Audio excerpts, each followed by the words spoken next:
Radhe Radhe friends. তো তোমরা অনেকেই আমাদের একটি শর্টস দেখে নিয়েছো। তো ওই দিনেরই ব্লগ এটা।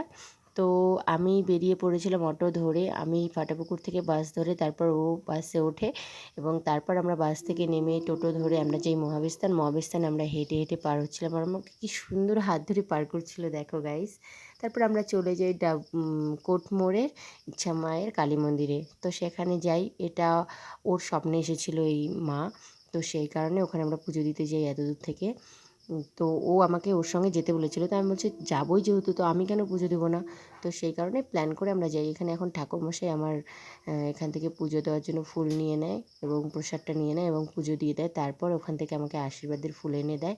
তারপর এখানে আমরা মহাদেবের মাথায় জল ঢেলে পুজো কমপ্লিট করে তারপর মাকে ধূপকাঠি দেখিয়ে তারপর আমরা চলে যাই জলপাই মোড়ে। জলপাই মোড়ে একটি কফির দোকানে কফি খেলাম।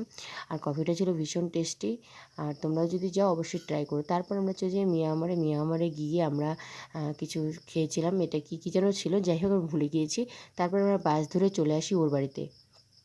এবং ওর বাড়িতে আসার পর তো আমি একটা সারপ্রাইজ পেয়ে গেছিলাম। আর ওই দিন ছিল আমাদের মানে ফার্স্ট আমরা ওর সঙ্গে আমার কথা হয়েছিল। 5 ইয়ার হয়ে গেছিলো, তার কারণে আমাকে এই ফটো ফ্রেমটা গিফট করেছে। আমার ভীষণ পছন্দ হয়েছিল গাইস। তো আমাকে দেখে বুঝতেই পারছো তোমরা। তো চলো টাটা।